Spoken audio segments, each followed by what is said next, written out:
Savannah's 12 years old, which is our female Bachelor Eagle, which is basically a French word for acrobat or tightrope walker.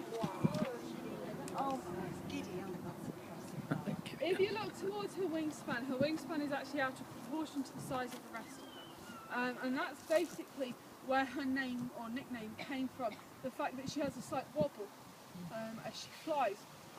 By having this wobble, okay, the French ornithologist that was studying these birds decided that it did look like a tightrope walker with their arms outstretched, which is why they got the name Bachelor. However, to the Africans they were already known, and they were known as heart rate. Sorry, right above her, I don't know if anybody saw it. Just saw a buzzard barrel roll to try and grab hold of some crows. There it is. Oh yeah. Do you know, I've noticed that the They buzzards don't and see crows, yeah. they don't have a good relationship, buzzards and crows, do No. they? They never do. No. Because the crows are trying to chase the buzzard off its territory when in fact it's the buzzard's territory. Yeah. Sorry, yes, Bachelor Eagle. That's what was supposed to be flying. Sorry, whenever they put on a show, I always feel the need to point out, especially when it's up there. So yeah, this guy was actually referred to as to the Africans as a serpent eagle because of his ability to catch and kill snakes. And it really is one of the things that makes her quite impressive because, like with most snake-eating birds, they have to cause some sort of impact injury to the snake in order to get hold of it. Now she decides initially to wind the snake up by basically showing it its wings. The underside of her wings are white, her body's black. The idea is it draws the attention, no I didn't mean the floor, it draws the attention of the snake's venom or bite to her wings where there is less blood supply. So the whole idea is that as the snake begins to tire, she can then come up with her foot, grab hold of it, take it up in height and then drop it, is the idea behind it. So she is very well designed. However, this bird is predominantly a scavenger. Okay?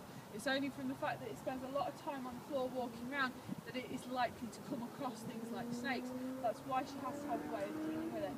Insects, rodents, mammals, she will help herself at kind of a carcass that's very carrion, will feature as part of her diet, which is something that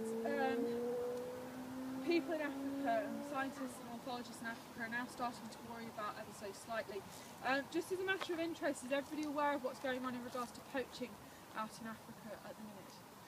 We're losing a horrendous amount of rhinos and elephants due to kind of traditional beliefs out in areas like China in regards to the medical purposes behind the rhino horn and the tusks of the elephants are seen as a status symbol for the middle classes.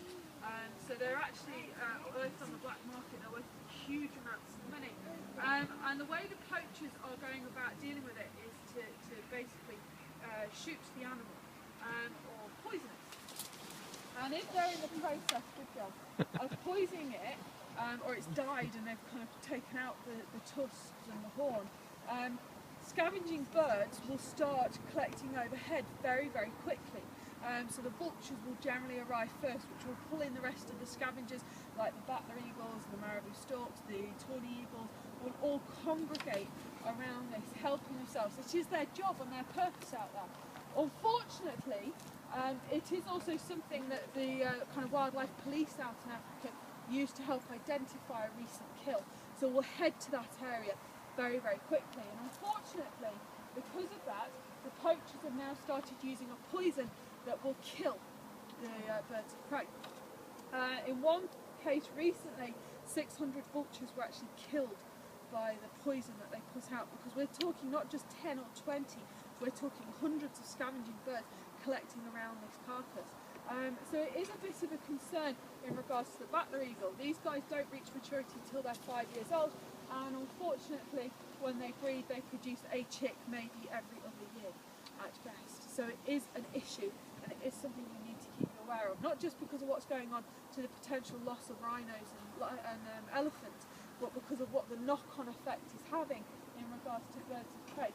Which, considering what we've seen happen out in India, we know how important these birds are to our ecosystem. Did I ask for you? No, that's you being cheeky. So it is something we need to get you aware of. We need to get you kind of looking into and helping in any way you possibly can. There are kind of organisations set up out there, BirdLife in particular, you've got your equipment for. No, that's your, no, she's got a Jessie with a telemetry on it. You are in an awful mood, aren't you? So it really is something we need to get you behind. And if we can't get you loving the vultures, because let's be honest, beauty is in the eye of the beholder, I think they're stunning. At least we can get you to convince them because of what might be the knock-on effect in regards to things like battler eagles, the scavenging birds, that kind of thing.